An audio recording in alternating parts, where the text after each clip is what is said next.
내가 올해로 92이 되었네. 참 세월이 빠르지요. 돌아보면 눈 깜짝할 사이에 흘러왔습니다. 많은 사람들이 내게 이렇게 묻습니다. 할아버지, 어떻게 그렇게 건강하게 지내세요? 특별한 비결이라도 있으신가요? 그럴 때마다 나는 조용히 미소 지으며 이렇게 말합니다. 건강은 절대 하늘에서 뚝 떨어지지 않습니다. 매일 쌓인 습관에서 옵니다.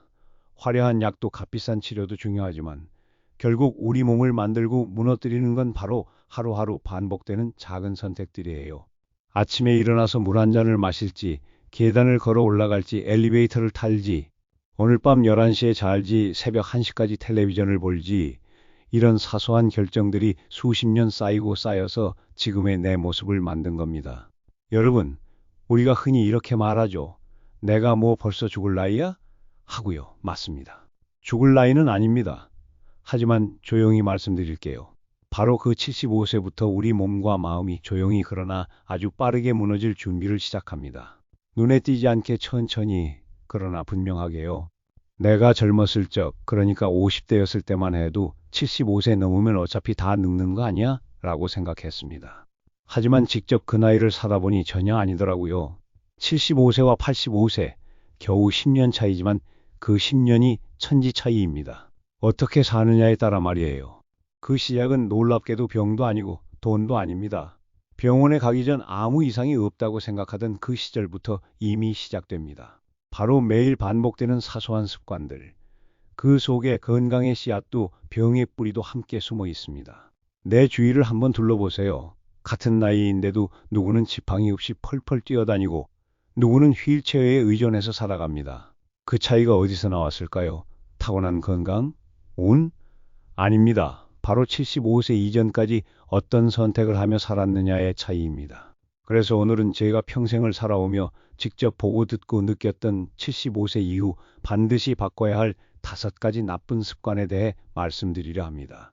이 이야기가 여러분의 남은 삶을 더 건강하고 더 빛나게 만드는 작은 시작이 되기를 바라며 이제 하나씩 함께 살펴보도록 하겠습니다. 75세가 넘어서 가장 조용히, 그러나 확실하게 우리 몸을 약하게 만드는 첫 번째 습관은 바로 오랫동안 쌓여온 잘못된 생활 방식입니다. 여러분도 주위에서 이런 분들 많이 보셨을 겁니다. 젊었을 때는 밤새워도 끄떡 없었던 분이 70 넘어서 갑자기 몸이 무너지는 경우 말이에요. 어? 저분이 갑자기 왜 저렇게 되셨지? 하고 의아해 하시는데 사실 갑자기가 아닙니다. 젊었을 적엔 밤을 새워도 술을 좀 마셔도 운동을 안 해도 금세 회복되었죠. 몸이 튼튼했으니까요. 20살, 30살, 40살까지는 몸이 알아서 회복해 줬어요. 간도 튼튼하고 심장도 튼튼하고 폐도 튼튼하니까 웬만한 무리는 다 감당해냈습니다. 하지만 75세를 넘어가면서부터는 그 모든 빚이 한꺼번에 돌아오기 시작합니다.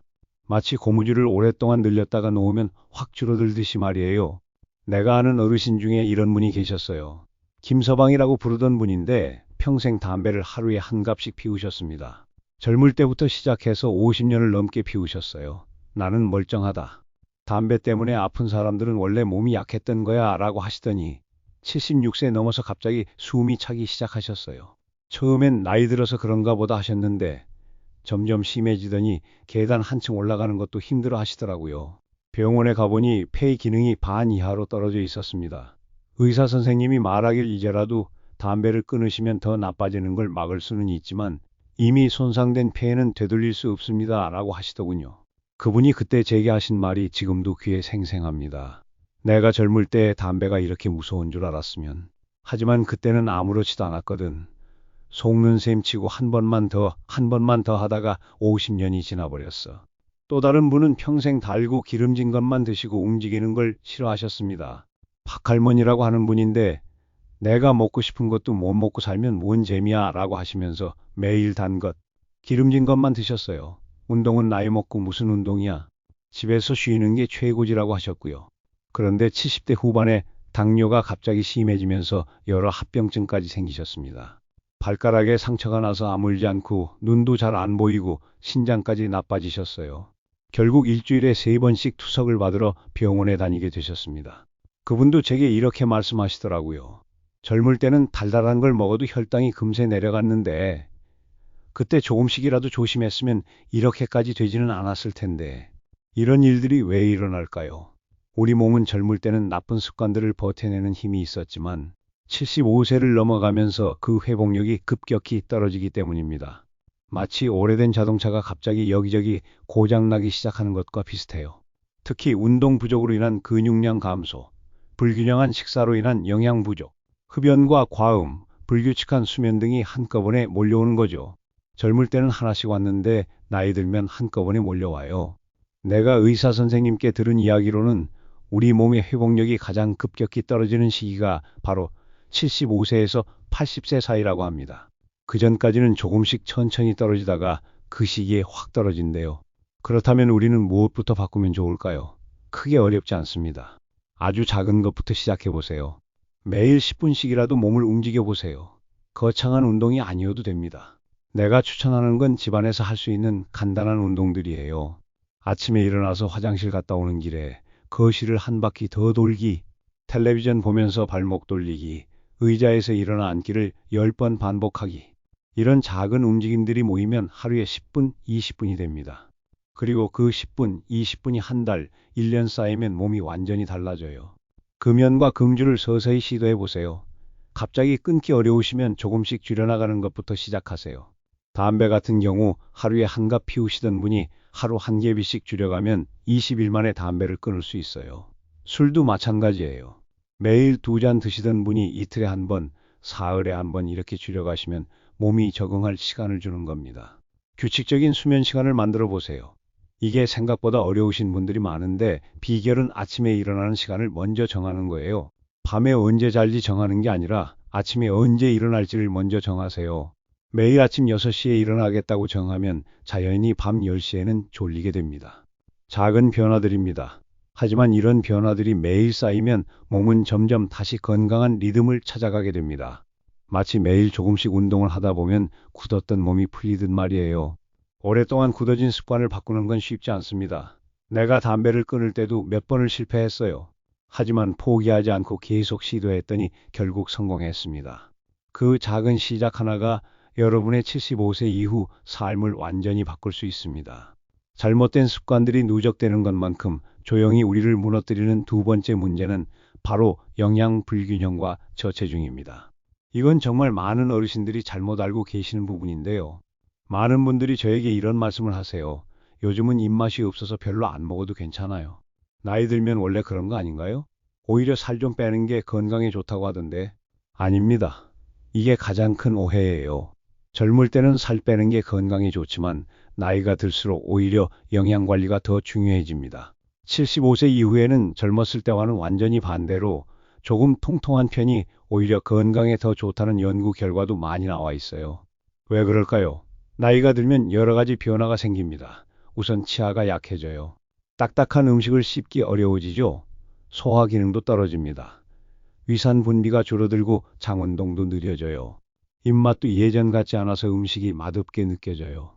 이런 변화들 때문에 자연히 음식 섭취량이 줄어드는데 문제는 이때 가장 먼저 줄어드는 게 단백질 음식이라는 거예요. 고기나 생선 같은 단백질 음식은 씹기도 힘들고 소화도 어려워서 점점 멀리하게 되죠. 대신 밥이나 죽, 부드러운 음식 위주로 드시게 됩니다. 하지만 바로 이때가 가장 위험한 시기입니다. 단백질 섭취가 줄어들면 어떤 일이 생기냐고요? 우선 근육이 빠르게 줄어듭니다. 근육은 우리 몸의 기둥인데 이 기둥이 약해지면 걷기도 힘들어지고 넘어지기 쉬워져요. 면역력도 떨어집니다. 단백질이 부족하면 우리 몸이 감염에 대항하는 힘이 약해져요. 심지어 치매 위험까지 높아진다는 연구 결과도 있어요. 내가 아는 할머니 한 분 이야기를 해드릴게요. 최 할머니라고 하는 분인데 78세였을 때 처음 만났어요. 그때만 해도 건강하셨는데 이제 나이도 많은데 살 좀 빼야지. 젊은 사람들처럼 날씬해져야지라고 하시면서 다이어트를 시작하셨어요. 밥도 절반만 드시고 반찬도 나물 위주로만 드시고 고기나 생선은 기름기 많다고 하시면서 거의 안 드셨어요. 처음 몇 개월은 몸무게가 줄어서 좋아하셨는데 1년 후에 보니 완전히 다른 사람이 되어 계시더라고요. 키는 그대로인데 몸무게가 10kg이나 빠지셨어요. 그런데 살이 빠진 게 아니라 근육이 다 빠진 거였어요. 팔다리는 가늘어지고 얼굴은 푸석푸석해지고 무엇보다 걷는 모습이 완전히 달라졌어요. 예전에는 씩씩하게 걸으셨는데 이제는 휘청거리시면서 천천히 걸으시더라고요. 그 후로 어떻게 되셨냐고요? 걷는 것도 힘들어 하시고 자주 넘어지시고 감기도 자주 걸리시게 됐습니다. 감기 한 번 걸리면 한 달 넘게 앓으시고 병원에 입원도 몇 번 하셨어요.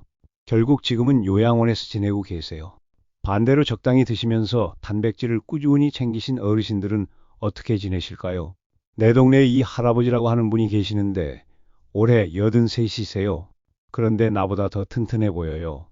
매일 아침 산책도 하시고 텃밭에서 채소도 기르시고 손주들과 축구도 하세요. 그분의 비결이 뭔지 아세요? 매 끼니마다 단백질을 꼭 챙겨 드시는 거예요. 나이 들수록 고기를 더 먹어야 한다고 하시면서 아침에는 계란이나 두부, 점심에는 생선이나 닭고기, 저녁에는 콩 요리를 꼭 드세요. 씹기 힘들 때는 부드럽게 조리해서 드시고요. 그분이 하신 말씀이 젊을 때는 살 빼려고 고기를 안 먹었는데 나이 드니까 오히려 고기를 더 먹어야 살 수 있더라고 하시더라고요. 그렇다면 어떻게 먹어야 할까요? 어렵게 생각하지 마세요. 아주 작게, 구체적으로 시작하면 됩니다. 매 끼니마다 단백질을 한 가지씩은 꼭 넣으세요. 아침에는 계란 하나나 두부 반모, 점심에는 생선 한 토막이나 닭고기 한 조각, 저녁에는 콩나물 무침이나 된장찌개 속 두부라도 좋습니다. 씹기 힘드시면 부드럽게 조리해서 드세요. 계란찜, 두부조림, 생선살 발라서 죽에 넣어 드시기 이런 식으로요. 하루 3끼를 거르지 마세요. 이게 정말 중요해요. 양이 적어도 괜찮으니 규칙적으로 드시는 게 중요해요. 한 번에 많이 못 드시면 조금씩 자주 드셔도 됩니다. 아침, 점심, 저녁 사이사이에 간식으로 우유나 요구르트, 견과류 조금씩 드시는 것도 좋아요. 물을 충분히 드세요.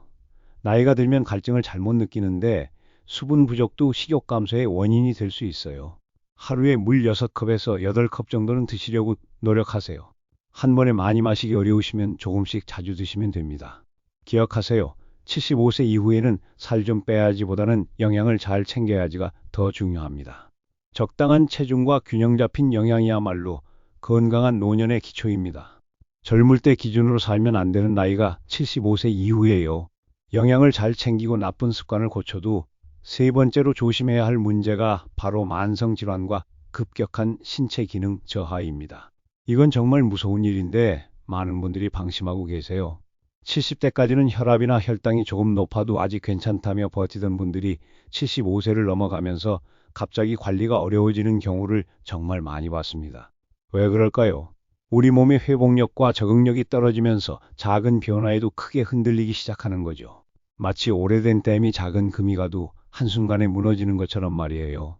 특히 무서운 건 신체 기능이 한꺼번에 떨어진다는 점입니다. 근력, 균형 감각, 반사신경, 시야, 청력이 모두 함께 약해지면서 예전에는 쉽게 할 수 있었던 일들이 갑자기 어려워집니다. 내가 기억하는 한 어르신 이야기를 해드릴게요. 강 할아버지라고 하는 분인데 76세까지도 정말 건강하셨어요. 혼자서 장 보러 다니시고 버스도 타고 다니시고 등산도 가시고 심지어 자전거도 타고 다니셨어요. 주위 사람들이 강 할아버지는 정말 팔팔하시네 라고 할 정도였죠. 그런데 77세 되시면서 갑자기 변화가 시작됐어요. 처음에는 아주 사소한 변화였어요. 혈압이 조금 들쑥날쑥하기 시작하더니 가끔 어지럼증을 호소하셨어요. 나이 들어서 그런가 보다 하시면서 별로 신경 쓰지 않으셨죠. 그런데 몇 개월 지나니까 다리에 힘이 없어지기 시작하셨어요. 계단 오르기가 힘들어지고 오래 서 있기도 어려워지셨어요. 그래도 운동 부족인가 보다 하시면서 더 열심히 걸으려고 하셨어요. 그 다음엔 기억력이 떨어지기 시작했어요. 약속을 깜빡하시거나 며칠 전에 있었던 일을 기억 못 하시거나 같은 이야기를 반복하시거나 하셨어요. 가족들이 걱정되어서 병원에 모시고 가도 아직 큰 문제는 없다고 하시더라고요. 하지만 문제는 이런 작은 변화들이 한꺼번에 겹치면서 생긴 거였어요. 어지럼증에 다리 힘까지 없어지니까 넘어질 위험이 커졌죠. 기억력까지 떨어지니까 약 먹는 것도 깜빡하시게 되고 위험한 상황을 인지하는 능력도 떨어졌어요.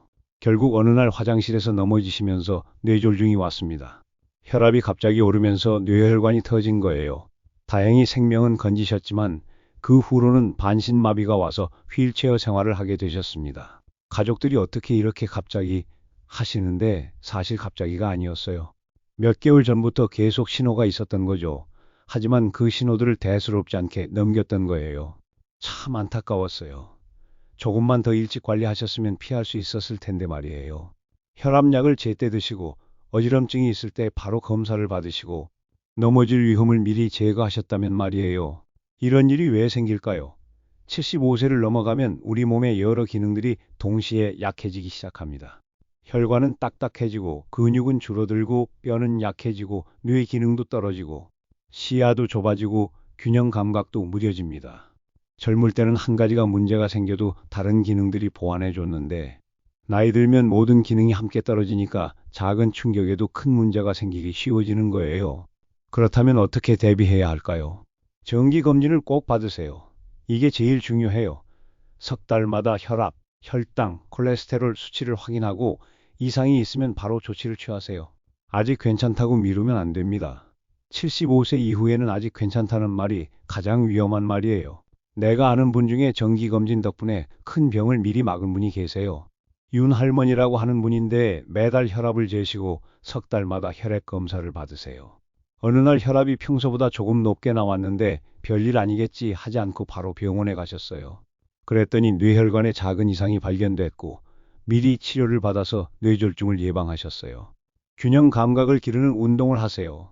한 발로 서기, 선 따라 걷기 같은 간단한 운동도 큰 도움이 됩니다. 넘어지는 것을 예방하는 것이 가장 중요해요. 내가 매일 하는 운동이 있는데 아침에 일어나서 벽을 짚고 한 발로 10초씩 서기를 해요. 처음에는 3초도 힘들었는데 지금은 20초도 할 수 있어요. 약물 관리를 철저히 하세요. 여러 개의 약을 드시는 분들은 복용 시간과 용량을 정확히 지키세요. 약통에 요일별로 나눠 넣는 것도 좋은 방법입니다. 내가 쓰는 방법은 달력에 매일 약 먹었는지 체크하는 거예요. 깜빡하고 안 먹은 날이 한눈에 보이거든요. 작은 변화도 놓치지 마세요. 평소보다 어지럽거나 걸을 때 휘청거리거나 기억이 자주 안 나거나 하면 바로 병원에 가세요. 혼자 판단하지 마시고 전문가의 도움을 받으세요. 75세 이후에는 아직 괜찮다는 생각이 가장 위험합니다. 작은 신호를 놓치지 말고 미리미리 대비하는 것이 건강한 노년의 비결입니다. 몸이 건강해도 마음이 아프면 결국 몸도 따라서 무너지게 됩니다. 네 번째로 조심해야 할 것이 바로 사회적 고립과 정신 건강 악화입니다. 이건 정말 많은 어르신들이 겪는 문제인데 본인은 잘 모르시는 경우가 많아요. 서서히 진행되거든요. 75세가 넘어가면서 많은 분들이 경험하는 변화가 있습니다. 우선 은퇴로 인한 역할 상실이 있어요. 젊을 때는 직장에서 누군가에게 필요한 사람이었는데 은퇴하고 나면 갑자기 할 일이 없어져요. 아침에 일어나도 갈 곳이 없고 누군가 나를 기다리지도 않고 내가 하는 일이 별로 중요하지 않게 느껴져요. 오랜 친구들과의 이별도 있습니다. 나이가 들수록 주변 사람들이 하나둘씩 떠나가죠. 어제까지 함께 웃고 떠들던 친구가 갑자기 병원에 입원하거나 아예 세상을 떠나거나 해요. 그럴 때마다 다음은 내 차례인가 하는 생각이 들면서 마음이 무거워져요. 배우자의 사망은 더욱 큰 충격이에요. 50년, 60년을 함께 살던 사람이 갑자기 없어지면 세상이 무너지는 느낌이에요. 내가 아는 분 중에도 남편을 먼저 보내고 완전히 다른 사람이 된 분들이 많아요. 몸이 불편해지면서 생기는 외출의 어려움도 있어요. 다리가 아프거나 숨이 차거나 하면 밖에 나가기가 무서워져요. 넘어지면 어쩌지, 길에서 쓰러지면 어쩌지 하는 걱정 때문에 집에만 있게 되죠. 이런 것들이 하나둘씩 쌓이면서 자연히 사람들과의 만남이 줄어들게 됩니다. 처음에는 좀 쉬는 것도 좋지라고 생각하시지만 시간이 지나면서 외로움과 우울감이 찾아옵니다. 내가 아는 할머니 한 분 이야기를 해드릴게요. 서 할머니라고 하는 분인데 남편이 돌아가신 후 완전히 다른 사람이 되셨어요. 예전에는 정말 활발하고 밝으셨어요. 경로당에서도 회장을 하시고 이웃들과도 자주 만나시고 손주들도 자주 보러 다니셨어요. 그런데 남편이 갑자기 심장마비로 돌아가신 후부터 집에만 계시기 시작하셨어요. 혼자 나가기 무섭다. 사람들 만나기 싫다. 무슨 재미로 살아야 하나 이런 말씀만 하시더라고요. 처음 몇 개월은 주변 사람들이 자주 찾아뵈었는데 할머니가 계속 괜찮다. 혼자 있고 싶다 하시니까 점점 발걸음이 뜸해졌어요. 그러면서 정말로 혼자가 되셨죠. 그 후로 어떻게 되셨냐고요? 우선 식욕이 없어지셨어요. 혼자 먹는 밥이 맛없다고 하시면서 하루에 한 끼도 제대로 안 드시게 됐어요. 잠도 잘 안 오신다고 하시면서 새벽까지 텔레비전만 보시고 낮에는 계속 졸고 그러셨어요. 몇 개월 지나니까 치매 증상까지 나타나기 시작하더라고요. 며칠 전 일을 기억 못 하시거나 같은 말씀을 계속 반복하시거나 길을 잃어버리시거나 하셨어요. 결국 지금은 요양원에서 지내고 계세요. 그런데 이런 마음의 병은 몸의 병보다 더 무섭습니다. 우울하면 식욕도 없어지고 잠도 잘 안 오고 면역력도 떨어져서 각종 질병에 걸리기 쉬워져요. 실제로 연구 결과를 보면 사회적으로 고립된 어르신들이 그렇지 않은 분들보다 치매 발병률이 2배 이상 높고 사망률도 훨씬 높대요. 반대로 나이가 들어서도 사람들과의 관계를 꾸준히 유지하시는 분들은 어떨까요? 몸도 마음도 훨씬 건강하게 지내세요. 내 친구 중에 김 할아버지라고 하는 분이 계시는데 올해 85이세요. 부인을 3년 전에 먼저 보내셨는데도 정말 밝게 지내세요. 비결이 뭔지 아세요? 매일 할 일을 만들어 놓으셨어요. 월요일에는 경로당 청소, 화요일에는 복지관 요리교실, 수요일에는 도서관 자원봉사, 목요일에는 등산 모임, 금요일에는 시장에서 장보기, 주말에는 손주들 만나기나 친구들과 만나기. 그분이 하신 말씀이 혼자 있으면 자꾸 슬픈 생각만 나는데 사람들과 있으면 웃게 된다고 하시더라고요. 혼자 있으면 자꾸 부정적인 생각이 들고 사람들과 함께 있으면 자연이 밝아져요. 그렇다면 어떻게 해야 할까요? 큰 결심이 필요한 일은 아닙니다. 아주 작은 연결부터 하나씩 만들어 보세요. 경로당이나 복지관 프로그램에 참여해 보세요. 처음에는 어색해도 꾸준히 나가다 보면 새로운 친구들을 만날 수 있어요. 함께 운동하고 함께 웃고 함께 수다 떠는 것만으로도 큰 힘이 됩니다. 내가 아는 분 중에 78세에 처음 경로당에 나가기 시작해서 지금은 그곳에서 가장 인기 있는 분이 된 할머니도 계세요. 자원봉사 활동을 시작해 보세요. 다른 사람을 돕는다는 건 자신에게도 큰 보람을 줍니다. 학교 앞 교통봉사, 도서관 정리봉사, 병원에서 환자 돌봄 봉사 등 무리하지 않는 선에서 할 수 있는 일들이 많아요. 누군가에게 도움이 된다는 느낌은 정말 큰 힘이 되거든요. 가족, 친구들과의 연락을 자주 하세요. 전화 한 통화, 문자 한 개도 소중한 연결고리입니다. 안부 묻기가 부담스럽다고 생각하지 마시고 먼저 연락해 보세요. 의외로 상대방도 연락을 기다리고 있을 수 있어요. 새로운 취미를 시작해 보세요. 그림 그리기, 노래 부르기, 글쓰기, 원예, 독서 등 혼자서도 할 수 있으면서 다른 사람들과도 나눌 수 있는 활동들이 좋습니다. 취미가 있으면 같은 관심사를 가진 사람들과 자연스럽게 만날 수 있어요. 외로움은 담배나 술보다 더 해로운 독이라고 합니다. 하지만 우리가 손만 내밀면 세상은 여전히 우리와 연결될 준비가 되어 있습니다. 혼자 있는 시간을 줄이고 사람들과 함께하는 시간을 늘려보세요. 그것만으로도 마음이 밝아지고 몸도 따라서 건강해집니다. 마지막으로 가장 조심해야 할 5번째 문제는 바로 반복되는 작은 부주의와 낙상입니다. 이건 정말 무서운 얘기인데 75세가 넘어가면서 가장 무서운 적은 큰 병이 아니라 작은 실수입니다. 젊을 때는 넘어져도 털고 일어나면 그만이었지만 75세 이후에는 한 번의 낙상이 인생을 완전히 바꿔놓을 수 있어요. 통계를 보면 75세 이상 어르신들의 사망 원인 중에 낙상이 상당히 높은 비율을 차지한대요. 직접적으로 낙상으로 돌아가시는 것보다는 낙상으로 인한 골절, 그로 인한 장기간 누워있기, 그 결과로 생기는 각종 합병증 때문이에요. 왜 그럴까요? 나이가 들면서 여러 가지 변화가 생기거든요. 근육량이 줄어들고 뼈가 약해지고 균형 감각도 떨어지고 반사신경도 느려지고 시야도 좁아져요.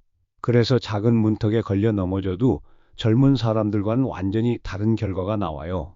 젊은 사람이 넘어지면 아야 하고 일어나면 그만이지만 나이 든 사람이 넘어지면 고관절이 부러지거나 손목이 부러지거나 머리를 다치거나 해요. 그리고 그 한 번의 골절이 모든 걸 바꿔놓는 거예요. 내가 아는 할아버지 한 분 이야기를 해드릴게요. 박 할아버지라고 하는 분인데 78세까지도 정말 정정하게 지내셨어요. 매일 아침 산책도 하시고 텃밭일도 하시고 손주들과 축구도 하시고 정말 팔팔하셨어요. 그런데 어느 겨울날 화장실에서 미끄러져 넘어지셨어요. 그날 아침에 물을 뿌리고 청소를 하셨는데 바닥이 미끄러워진 걸 깜빡하고 평소처럼 들어가시다가 넘어지신 거예요.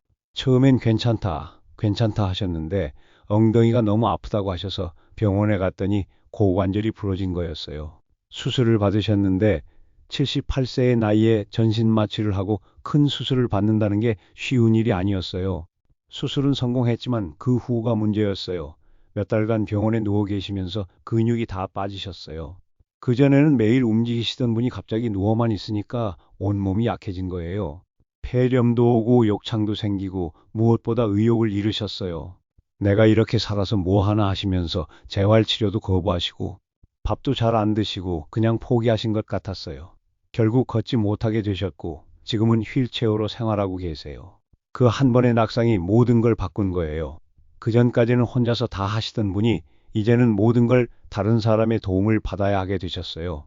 또 다른 할머니는 계단에서 한 계단만 헛디뎠는데 손목이 부러지셨어요.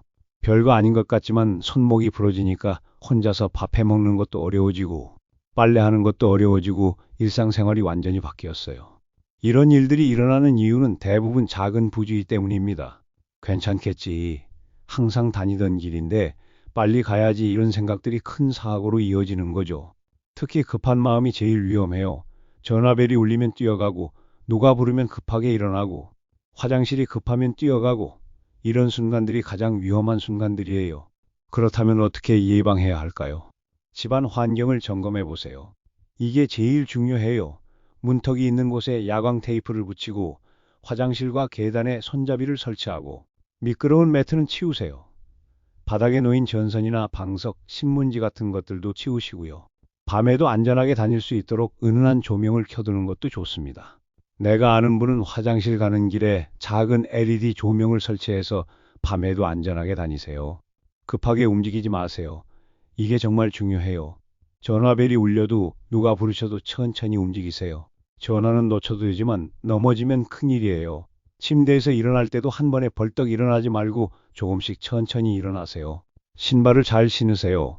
슬리퍼보다는 발을 잘 감싸는 운동화나 편안한 신발을 신으세요. 집안에서도 양말만 신고 다니는 것보다는 바닥이 미끄럽지 않은 실내화를 신는 게 좋아요. 균형 감각을 기르는 연습을 하세요. 벽을 잡고 한 발로 서보기, 뒤꿈치부터 발끝까지 일직선으로 걸어보기 같은 간단한 운동도 큰 도움이 됩니다. 내가 매일 하는 운동 중 하나는 의자를 잡고 천천히 앉았다 일어나기를 10번씩 하는 거예요. 눈 검사를 정기적으로 받으세요. 시야가 흐릿하면 장애물을 제대로 보지 못해서 넘어지기 쉬워요. 안경도 정기적으로 맞춰서 쓰시고요. 약물도 조심하세요. 혈압약이나 수면제 같은 약들은 어지럼증을 유발할 수 있어요. 약을 바꾸거나 새로 처방받을 때는 의사에게 낙상 위험에 대해서도 꼭 물어보세요. 여러분, 작은 부주의 하나가 평생의 건강을 좌우할 수 있습니다. 항상 조심하고 천천히 움직이고 안전을 최우선으로 생각하세요. 조심스럽게 사는 것이 위축되어 사는 것과는 다릅니다. 안전하게 활동적으로 사는 것이야말로 진짜 지혜로운 노년의 모습입니다. 하루하루 이 5가지만 조심해도 여러분의 75세 이후 삶이 완전히 달라집니다. 나쁜 습관은 조금씩 고치고 영양은 꼼꼼히 챙기고 몸의 신호는 놓치지 말고 사람들과의 관계는 꾸준히 유지하고 안전은 항상 최우선으로 생각하세요. 이 모든 것들이 어려워 보일 수 있지만 하나씩 차근차근 시작하면 됩니다. 오늘 하나, 내일 하나씩 바꿔가다 보면 어느새 건강한 습관이 몸에 배게 됩니다. 내가 75세였을 때를 생각해보면 그때도 이제 늦었나 하는 생각이 들었어요. 하지만 지금 생각해보니 그때가 오히려 새로운 시작점이었어요. 그때부터 건강관리를 제대로 시작했더니 지금까지 이렇게 건강하게 살 수 있었거든요. 여러분, 건강이란 거창한 약이나 비싼 치료에서 오는 게 아닙니다. 매일 반복되는 작은 습관 하나하나에서 옵니다. 75세는 끝이 아니라 인생의 새로운 전환점입니다. 지금부터라도 바꿔보세요. 작은 변화 하나가 앞으로의 10년, 20년을 완전히 바꿀 수 있습니다. 92인 나도 오늘도 새로운 것을 배우고 있습니다. 어제는 손주가 가르쳐준 스마트폰 사용법을 익혔고 오늘은 새로운 운동법을 배웠어요. 나이가 들어도 배울 건 무궁무진하고 할 수 있는 일도 많아요. 여러분도 할 수 있습니다. 나이는 숫자일 뿐이에요. 중요한 건 어떤 마음가짐으로 어떻게 사느냐입니다. 함께 건강하게 100세까지 갑시다. 감사합니다. 지금까지 시니어 복가득이었습니다. 구독과 좋아요는 큰 힘이 됩니다.